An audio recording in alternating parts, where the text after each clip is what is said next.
Commander Jake Morrison stood on the bridge of the UEC Defiance and watched the stars. Around his ship, hundreds of other vessels floated in space. They came from 7 different worlds and 7 different species. All of them were here for the same reason. They were going to fight the most dangerous enemy the galaxy had ever seen. The enemy was called the Blight. Jake had seen the reports. He had watched the videos. The Blight ate entire planets. They turned beautiful worlds into dead rocks. They killed everything they touched. At least, that was what everyone said. Commander Morrison called Lieutenant Amy Rodriguez from her station. The Alturian flagship is sending us new battle plans. Jake nodded. The Alturians were the leaders of this war. They were tall, pale beings with silver hair and golden eyes. They spoke about honor and duty all the time. Every other species in the galaxy respected them. The Alturians had been fighting evil for thousands of years. When they said the Blight was dangerous, everyone believed them. "Put it on the main screen," Jake said. The image of Admiral Kethmer appeared. His golden eyes seemed to glow as he spoke. "Noble allies," he said in his musical voice. "Today we begin the final battle against the darkness. The Blight has consumed 47 star systems. Billions of innocent lives have been lost. We cannot let them spread any further." Jake watched the other commanders on the screen.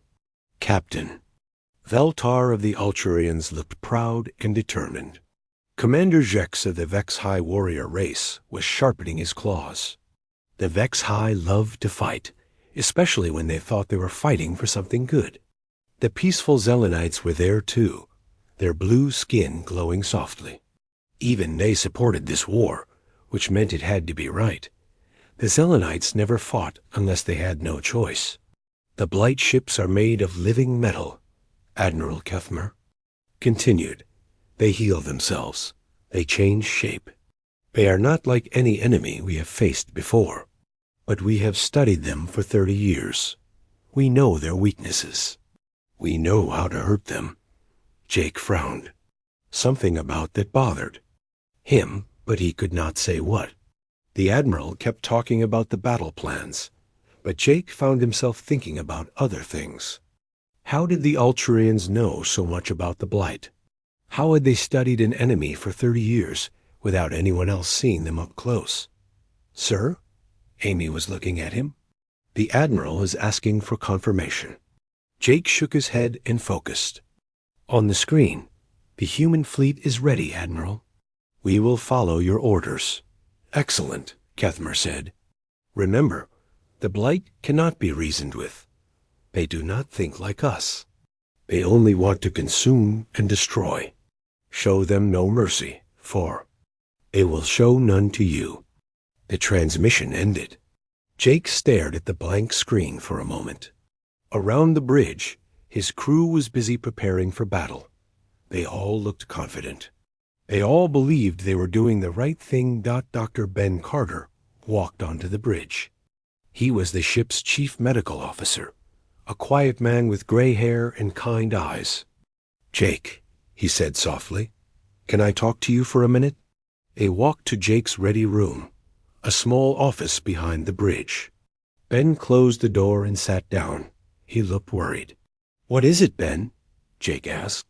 "I have been looking at the medical reports from Blight attacks," Ben said.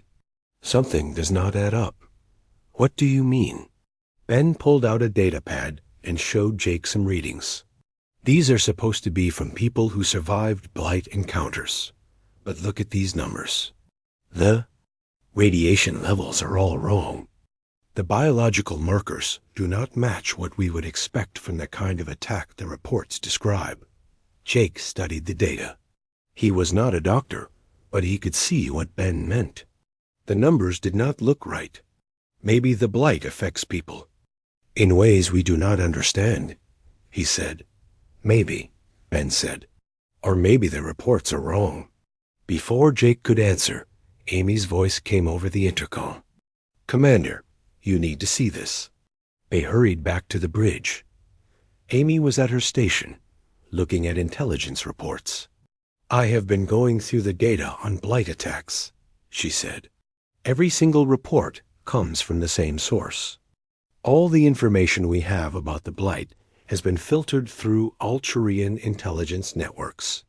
Jake felt a cold feeling in his stomach. "What are you saying?" "I am saying that no one except the Alturians has ever actually seen the blight. Up close. Every piece of evidence we have comes from them. Every video, every report, every survivor testimony has gone through their systems first." The bridge was quiet. Jake could feel his crew listening. He looked around at their faces. They all looked confused and worried. "That does not necessarily mean anything," Jake said carefully. "The Alturians have been leading this alliance for decades. Of course, most of our intelligence comes from them." But even as he said it, Jake did not believe it. Something was wrong. He could feel it in his bones. The problem was, he did not know what to do about it. The human government had ordered them to join this war. Every other species in the galaxy supported it. How could he be the only one with doubts? Chief Engineer Lisa Park spoke up from her station. "Commander, I have been looking at the weapons the other ships are carrying. They have some very specific equipment. Weapons designed to penetrate biological armor. Tools for disrupting organic technology. It is almost like they knew exactly what kind of enemy they would be fighting.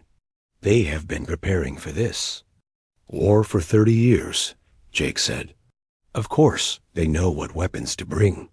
But sir, Lisa said, some of these weapons are older than that. I found manufacturing dates going back 50 years. They were building anti-blight weapons before anyone had ever heard of the blight. The bridge was completely silent now. Jake looked at his officers. Amy, Ben, and Lisa were all watching him. They were waiting for him to say something. They were waiting for him to tell them what to think. The truth was, Jake did not know what to think. Everything they were saying made sense, but it was impossible. The Alturians were the good guys.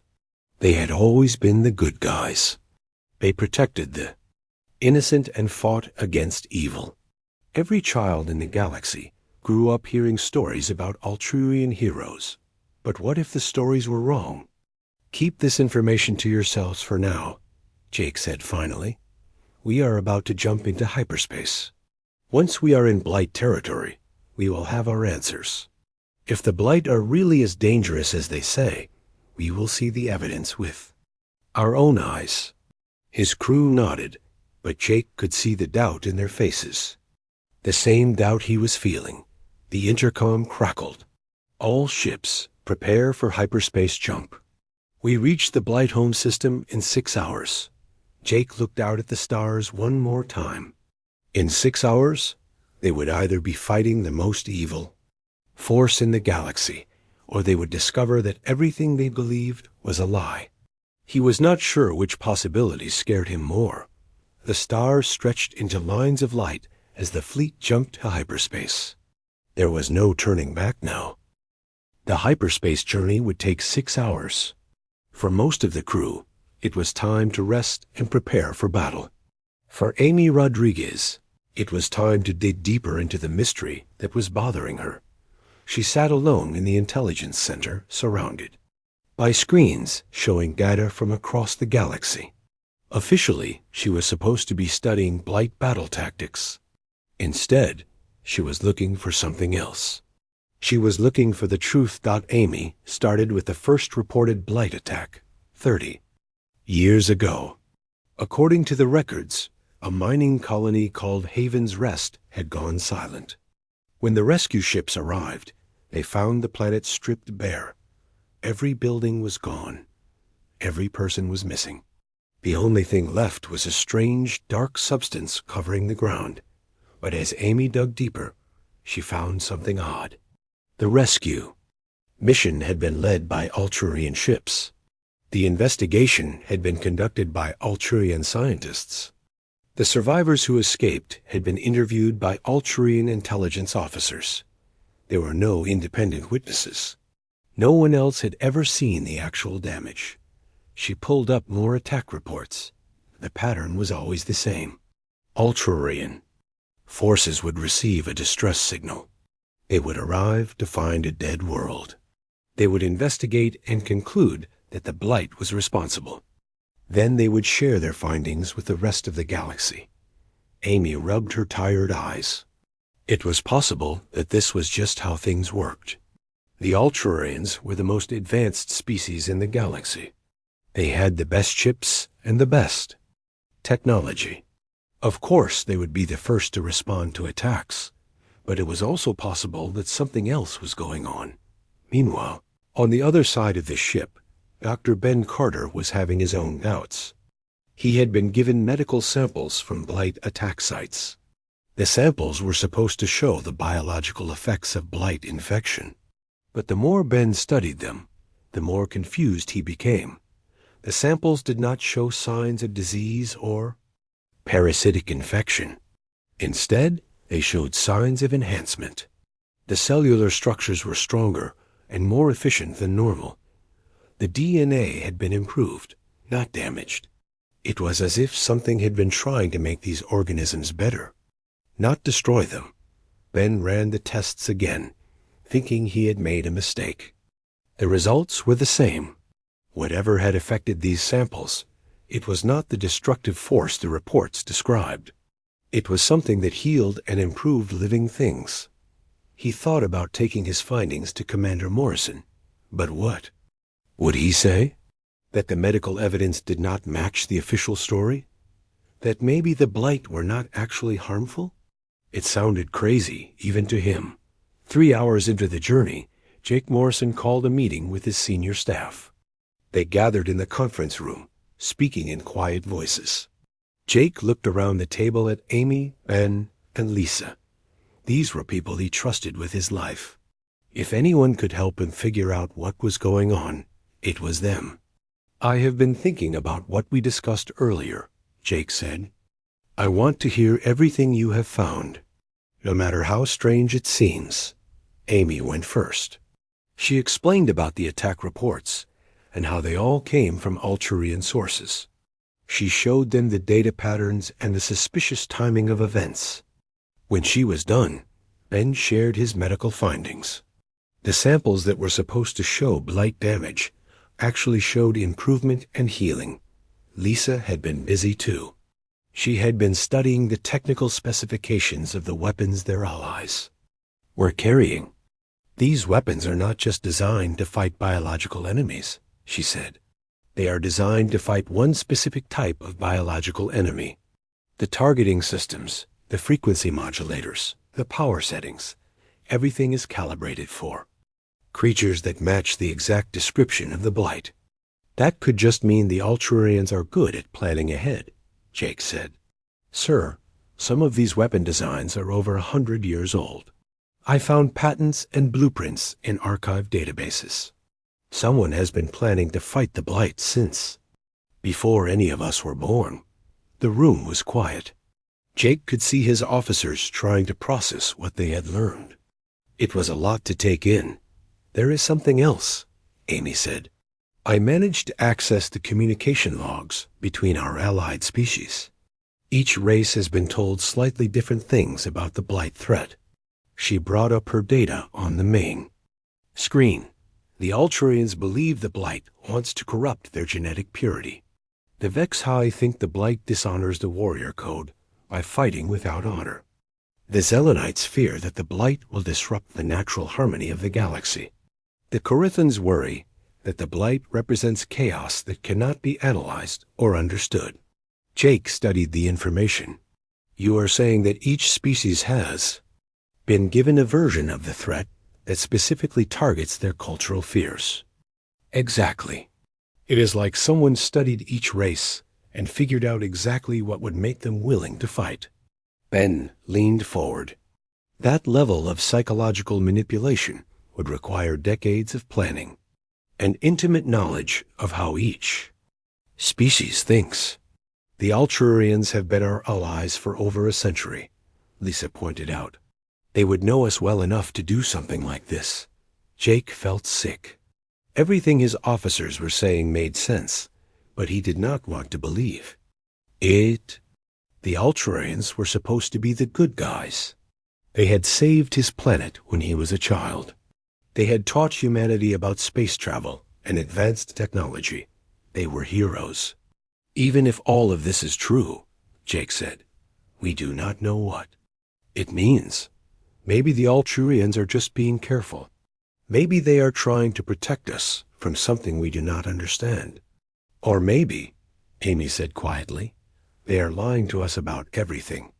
Before Jake could respond, an alarm sounded throughout the ship. The intercom crackled to life. All hands, prepare for hyperspace exit. We will be dropping into the Blight home system in 10 minutes. Jake looked around the table at his officers. In 10 minutes, they would see the Blight with their own eyes. They would finally know the truth about this war they were fighting. Whatever we find out there, Jake said, we stick together. We watch each other's backs. And we do not do anything that puts innocent lives at risk. His officers nodded. They all understood what he was really saying. If the Blight turned out to be the monsters the reports claimed, they would fight with everything they had. But if something else was going on, they would not be part of it. The ship shuddered as it prepared to drop out of hyperspace. Jake and his team hurried to the bridge. Around them, the crew was preparing for battle. Weapons were being charged. Shields were being raised. Everyone was ready to fight the most dangerous enemy the galaxy had ever known. Jake took his position in the captain's chair. Through the view screen, he could see the other ships in the fleet. Hundreds of vessels from 7 different worlds, all united in a common cause. At least, that was what he had thought until an hour ago. Hyperspace exit in 30 seconds. The navigator called out. Jake gripped the arms of his chair. In 30 seconds, he would either see proof that the Blight were everything the reports claimed, or he would discover that his entire species had been tricked into joining a war based on lies. 10 seconds. Jake held his breath. 5, 4, 3, 2, 1. The stars returned to normal. The fleet had arrived in the Blight home system. Jake stared at the view screen, waiting to see massive alien warships or dead, consumed planets. Instead, he saw something that made his heart stop. He saw a garden. The planet before them was beautiful. Green fields stretched across continents. Blue oceans sparkled in the sunlight of 2 stars. White clouds drifted peacefully through a clean atmosphere. It looked like paradise, not the home of the galaxies. Most feared enemy. Sir, Amy called out from her station. I am reading massive life signs on the planet. Plants, animals, and something else. Something big. Jake stared at the view screen. This was not what he had expected. Where were the dark, twisted ships? Where were the dead worlds covered in that strange black substance? Where was the Blight? Commander Morrison, came Admiral Kethmer's voice over the communication system. Form your ships into attack formation. The Blight are hiding on that planet. Jake looked around his bridge. His crew was watching him, waiting for orders. On the tactical display, he could see the other ships in the fleet moving into position. The Ultrarian vessels were taking the lead, their weapons already charging. Sir, his weapons officer asked. Should I power up the main guns? Jake hesitated. Something was very wrong here. The planet looked peaceful. There were no signs of the destructive force they had been told about. But every other ship in the fleet was preparing to attack. Amy, what exactly are you reading down there? Amy worked at her console for a moment. The large life signs appear to be artificial structures, but they are made of living material. They look like cities, but they are growing instead of being built. And sir, I am detecting communication signals. What kind of signals? They appear to be greetings. The signals are being broadcast in 17 different languages, including ours. They are saying, welcome, friends from the stars. We have been waiting to meet you. Jake felt his stomach drop. These did not sound like the words of a destructive enemy. They sounded like the words of people who wanted to make friends. All ships, Admiral Kethmer's voice commanded. Begin the attack. Do not let the Blight deceptions fool you. They are masters of lies and trickery. Around the fleet, weapons began to fire. Bright beams of energy lanced down toward the peaceful planet. Jake watched in horror as the first shots hit what looked like a farming area. Explosions bloomed across the green fields. "Sir," Amy shouted, "the planet is trying to communicate with us directly." "Put it through," Jake ordered. The view screen flickered, and a new image appeared. It was a tall, graceful being that looked like it was made of living wood and flowing water. Its face was kind, with large, gentle eyes. When it spoke, its voice was soft and musical. "Please," the being said, "we do not understand why you are attacking us. We mean you no harm. We have been trying to contact your people for many years. We want to be your friends." Jake stared at the creature on the screen. This was supposed to be the Blight? This gentle being that was asking for friendship? It did not make sense. "You are lying," Admiral Kethmer's voice cut across the communication channel. "We know what you are. We know what you have done to entire star systems." The creature on. The screen looked confused and sad. "We have never harmed anyone. We heal worlds that are dying. We help plants and animals grow strong and healthy. We thought you would be happy to see life flourishing." More explosions lit up the planet's surface. Jake could see other beings, like the first one running for shelter. They were not fighting back. They were just trying to protect themselves and their families. "Commander Morrison," Admiral Kethmer's voice was angry now. "Why are your weapons not firing? That is a direct order." Jake looked at his weapons officer. The young man was staring at the screen, watching innocent people die. His finger was on the firing button, but he was not pressing it. "I cannot do it, sir," the weapons officer whispered. "They are not fighting back. They are just asking us to stop." Jake made a decision that would change everything. Instead of ordering his weapons officer to fire, he opened a private communication channel to one of the beings on the planet. "This is Commander Jake Morrison of the human ship Defiance," he said.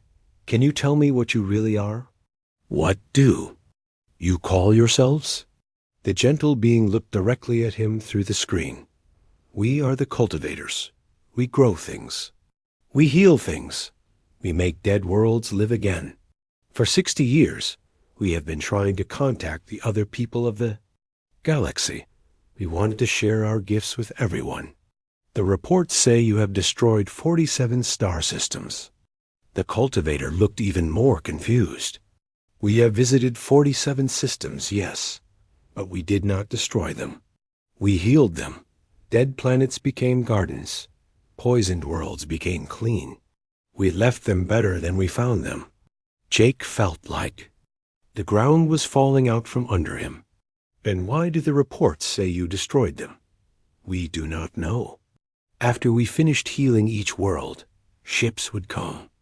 They would tell us to leave and never come back. They said the people of that world did not want our help. We were sad, but we left as they asked." What did these ships look like? The cultivator's image changed to show Jake a memory. In the memory, Jake could see sleek, silver ships with golden markings. Alturian ships. Jake's blood ran cold. The pieces of the puzzle were finally coming together.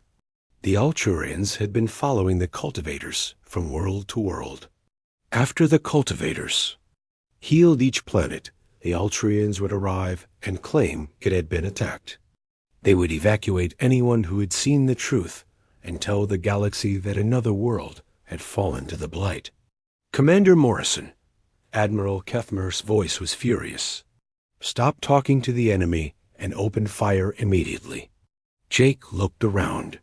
His bridge. His crew was watching him, waiting to see what he would do. Amy had tears in her eyes as she watched the peaceful beings on the planet running from the explosions.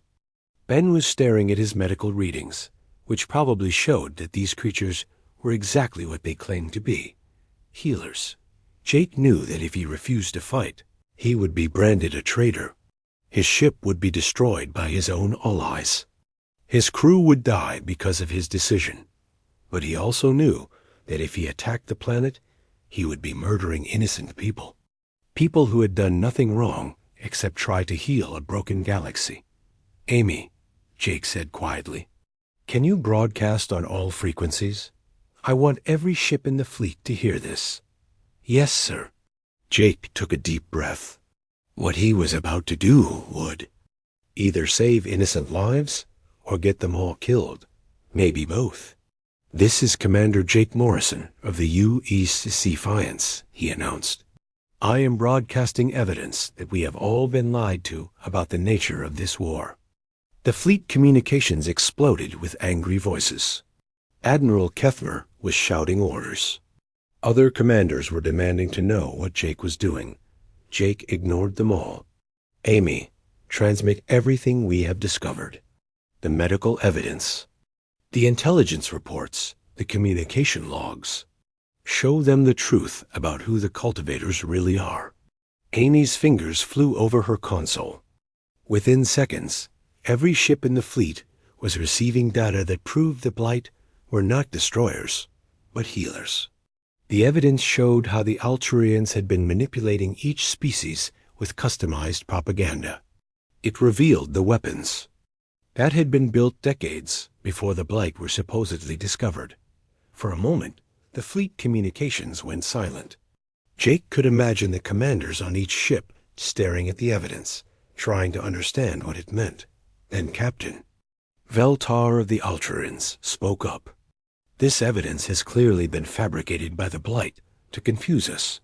Do not let their lies poison your minds." But Commander Jex of the Vex High responded differently. "These readings show that the cultivators have never fought in battle. They have no weapons. They have never killed anyone. Where is the honor in attacking people who cannot defend themselves?" The peaceful Zelenites were even more disturbed.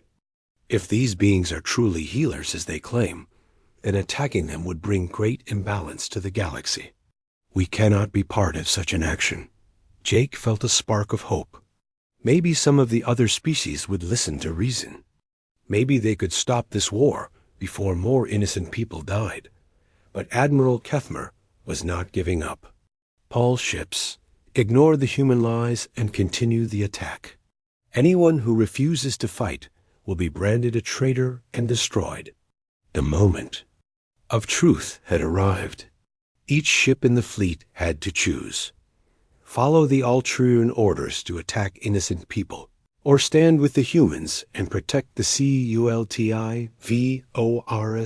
Jake watched his tactical display as the fleet split apart. Some ships continued firing on the planet. Others stopped their attack and moved away from the battle. A few actually moved to protect the cultivators from the ongoing assault. The galaxy was fracturing before his eyes, and Jake realized that nothing would ever be the same again. The fleet was breaking apart. On Jake's tactical display, he could see ships choosing sides. The logical Corithans had stopped firing and were studying the evidence Amy had transmitted. Their analytical minds could not ignore the facts. The peaceful Zelenites were moving their ships away from the battle, refusing to attack beings who only wanted to heal. But the Vex High warriors were torn. Half of their ships continued the attack, bound by their oaths to the Alliance. The other half had stopped firing, unable to find honor in killing defenseless healers. The industrious Thrakari were following their contracts and continuing to fight, while the mystical F-Tai claimed their vision still showed the cultivators as a threat. Admiral Kethmer's voice cut across all communication channels. "Commander Morrison, you have committed treason against the Galactic Alliance. Surrender your ship immediately, or you will be destroyed." Jake looked at his crew. They were all watching him, waiting for his decision. These people had followed him across the galaxy, trusting him to lead them in a righteous war. Now he was asking them to become traitors for the sake of beings they had never met. "I will not order any of you to follow me in this," Jake said to his bridge crew. "Anyone who wants to leave can take a shuttle and go to one of the other human ships. I will not think less of you for it." Nobody moved. Amy looked up from her console with determination in her eyes. "We are with you, Commander. All of us." The weapons officer nodded. "Those beings down there are not our enemies. I will not fire on innocent people." Dr. Ben Carter's voice came over the intercom from the medical bay. "The medical evidence is clear, Jake. These cultivators are healers, not destroyers. We have to protect them." Chief Engineer Lisa Park spoke up from her station. "The engines are ready, sir. Whatever you need us to do." Jake felt a surge of pride in his crew. They were willing to risk everything for the truth. "Then we make our stand here. Amy, send a message to the cultivator leaders. Tell them we are going to try to protect them." "Already done, sir. They are very grateful." "They are. Also offering to help us in any way they can." "What kind of help can they offer? They do not have weapons." "They have something else, sir. Their leader wants to establish a direct mental link with you. She says it is the only way to share absolute truth with everyone in the fleet." Jake frowned. "What does that mean?" The view screen flickered, and the kind face of a cultivator appeared. This one looked different from the others, older, with bark-like skin that glowed with a soft green light. "Commander Morrison," she said, in a voice like wind through leaves. "I am Thara, the eldest of our people. I have lived for 800 years, and I have seen much sadness in the galaxy. But I have also seen hope. Thara, my intelligence officer says you want to establish some kind of mental link?" "Yes, it is a gift we possess. We can share memories and emotions directly from one mind to another. If I link with you, everyone watching will be able to see the truth through your experience. They will know, without any doubt, what we really are." Jake hesitated. He had never heard of anything like this before. "Is it dangerous?" "For you, yes. Human minds are not designed for this kind of connection. The experience might damage your memory or even kill you. But it is the only way to show the truth to those who refuse to believe words or evidence." Jake looked around his bridge. A battle was still raging outside. All-terrain ships were firing on the cultivator settlements while other Alliance ships tried to stop them. People were dying while he talked. "If I do this, will it really convince them? When minds touch directly, lies become impossible. Everyone will see what we have seen, feel what we have felt. They will know that we have never harmed anyone." Dr. Carter's voice came over the intercom. "Jake, I have been monitoring the communication channels. The fighting is getting worse. Some of the Alliance ships are firing on each other now. If this continues, thousands will die." Jake made his decision. "Thara, what do I need to do?" "Come to the planet's surface. My people will prepare the connection chamber. But Commander, you must understand, this link works both ways. Not only will everyone see our memories, they will also see yours. Every thought, every feeling, every secret you have ever had will be open to them." Jake swallowed hard. The idea of having his private thoughts exposed to the entire fleet was terrifying. But if it could stop this war and save innocent lives, he had to try. "Amy, can you set up a broadcast so that every ship in the fleet will see what happens?" "Already working on it, sir. I can piggyback the signal through the Alliance communication network. Everyone will see and hear everything." Jake stood up from his command chair. "Ben, Lisa, you are with me. Amy, you have the bridge. Keep us in orbit and be ready to get us out of here quickly if things go wrong."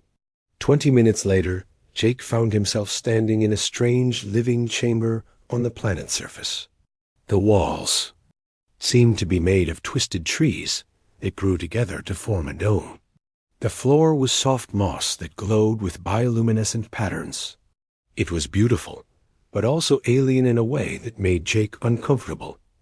Thara stood in the center of the chamber, surrounded by other cultivators.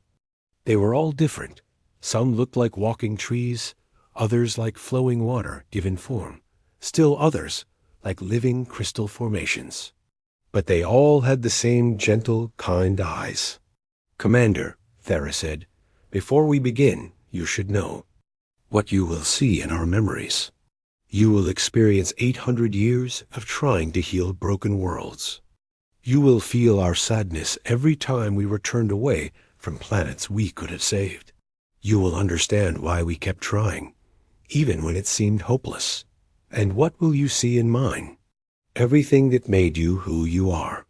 Your childhood, your fears, your hopes for the future, the reasons you became a soldier, and the reasons you are willing to risk everything to protect us."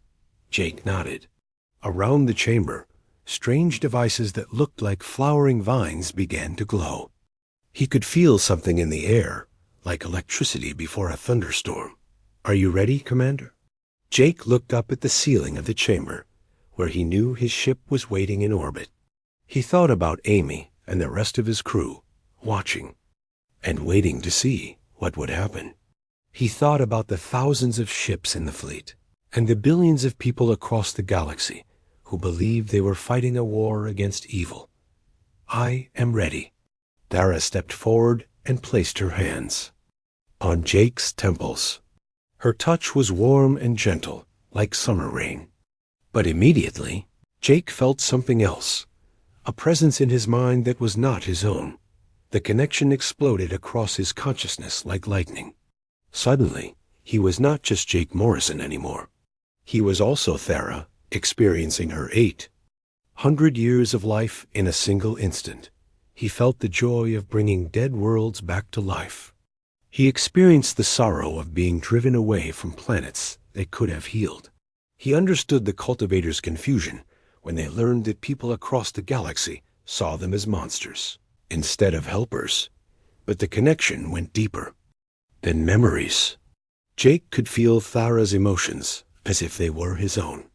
Her love for all living things, her dedication to healing and growth, her hope that someday all the peoples of the galaxy would work together to make the universe a better place. At the same time, Thara was experiencing Jake's life, his childhood on Earth before humanity joined the Galactic Alliance, his military training and his rise through the ranks, his love for his crew and his determination to protect innocent people, even when it meant disobeying orders.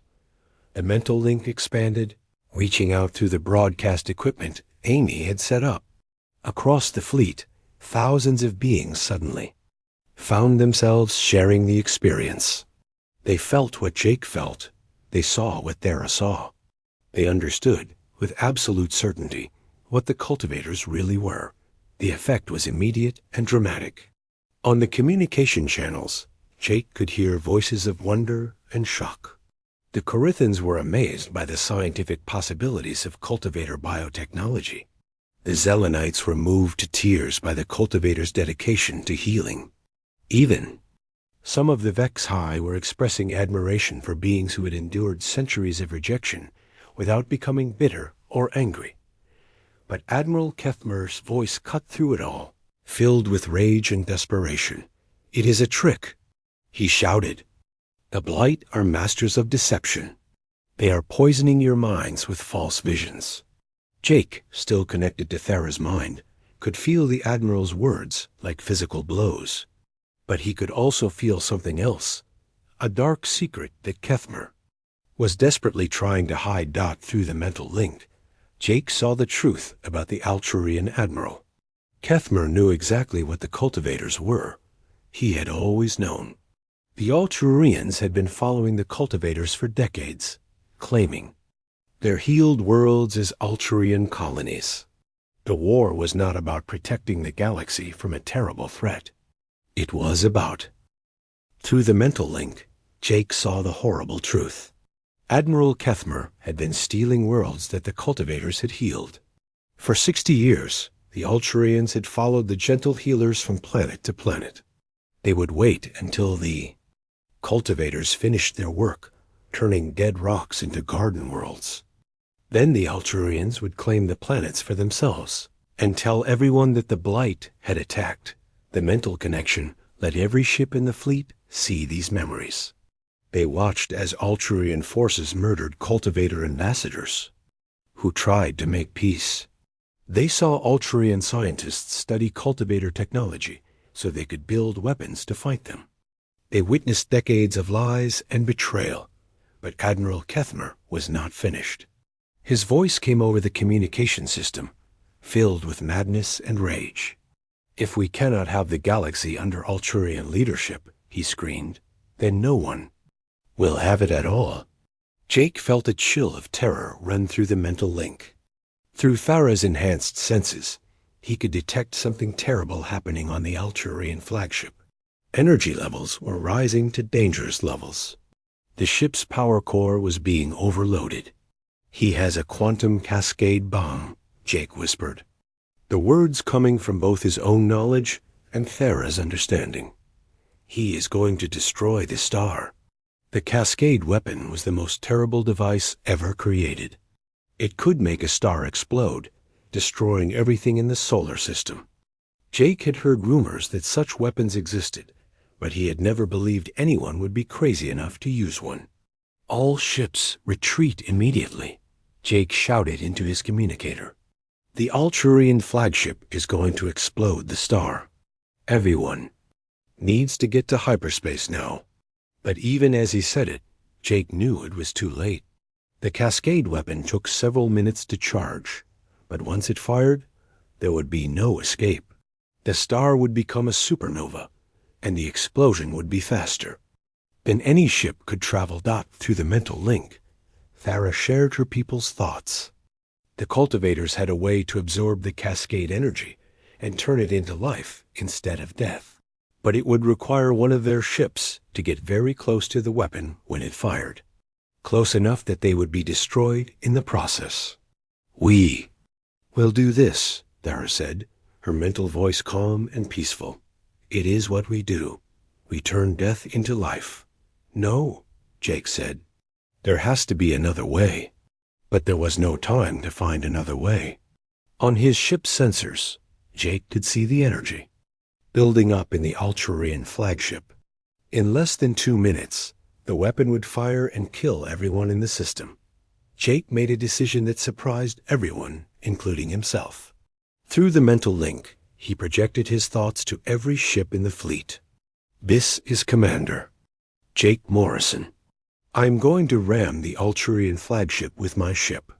Our shields might be strong enough to protect the cultivator vessel long enough for them to absorb the cascade energy." "Jake, no." Amy's voice came over his communicator. "You will be killed." "Maybe," Jake replied. "But if I do nothing, everyone dies. This way, maybe everyone else lives." Through the mental link, Jake could feel the emotions of thousands of beings across the fleet. The Corithans admired the logical sacrifice. The Zelenites wept for the harmony that would be lost. The Vixai saw honor in a warrior's final battle. Even some Ulturians were horrified by what their admiral was doing. But it was Thara's thoughts that touched Jake most deeply. She was amazed that a being she had just met would sacrifice his life to save her people. In her 800 years, she had rarely seen such courage from any species. "I will remember you, Jake Morrison," she said through the mental link. "And I will make sure that everyone in the galaxy knows what humans are capable of." Jake felt the mental connection beginning to fade as he prepared to return to his ship. But before it broke completely, he had one more idea. "Amy," he called to his ship, "can you use the communication network to broadcast everything that just happened to the entire galaxy? Every planet, every space station, every ship? All ready?" "Working on it, sir," Amy replied, tears in her voice. Everyone will know the truth. They will know what really happened here. Jake ran toward the transport that would take him back to his ship. Behind him, Thera and her people were preparing their own vessel for the dangerous task ahead. They would have to absorb the energy of a weapon designed to destroy stars. Even with Jake's help, they might not survive Dot as Jake's transport rose. Toward his ship, he could see the Alturian flagship in the distance. It was glowing with unnatural light as the Cascade weapon charged. Around it, the other Alturian ships were trying to get away, but Admiral Kethmer was not letting them leave. He had locked down their engines with command codes. "Sir?" came Lisa's voice over the communicator. "We are ready for ramming speed. All crew members are in emergency positions." Jake took his place on the bridge one last time. Around him, his crew worked at their stations with calm determination. They all knew they were probably going to die, but none of them complained. They understood what was at stake. "Amy," Jake said, "I want you to know that serving with all of you has been the greatest honor of my life." Amy wiped tears from her eyes but kept working at her station. "The honor was ours, Commander." Jake looked at the view screen one more time. The cultivator ship was moving into position near the Alturian flagship. It was a beautiful vessel that looked like it was grown, rather than built, with flowing lines that resembled flower petals. "All hands, prepare for impact," Jake announced. The Defiance accelerated toward the enemy flagship. Jake could see Admiral Kethmer's face on the communication screen, twisted with hatred and madness. The Admiral was shouting something, but Jake had turned off the audio. He did not want to hear any more lies. The Cascade weapon fired just as the Defiance struck the Alturian flagship. The explosion was beyond anything Jake had ever imagined. Reality itself seemed to bend and twist as energies capable of destroying. Stars were released all at once, but something miraculous happened. The cultivator ship absorbed the deadly energy and transformed it into something else. Instead of a supernova that would have killed billions, there was a pulse of pure life energy that spread out across the solar system. Dead moons suddenly bloomed with plant life. Asteroids became small gardens floating in space. Even the ships in the fleet were touched by the energy, and their crews felt stronger and healthier than they ever had before. Felt the life energy wash over him in his final moments. Through the fading mental link with Thara, he could see what his sacrifice had accomplished. The truth about the Alturians and the cultivators was spreading across the galaxy. Worlds that had been living in fear were learning that the terrible blight were actually healers who wanted to help. The last thing Jake saw before the explosion claimed his ship was a message from Amy, broadcast to every corner of the galaxy. "This is Lieutenant Amy Rodriguez of the human vessel Defiance. We have discovered that the war against the blight was based on lies. The beings we were told to fear are actually healers called cultivators. They want to help make the galaxy a better place. Commander Jake Morrison gave his life to prove this truth. Do not let his sacrifice be in vain. Choose cooperation over conquest. Choose healing over hatred. Choose truth over comfortable lies." 6 months later, the galaxy had changed completely. The Alturian government had collapsed when their lies were exposed. Most Alturian worlds had asked the cultivators to help heal the environmental damage caused by centuries of exploitation.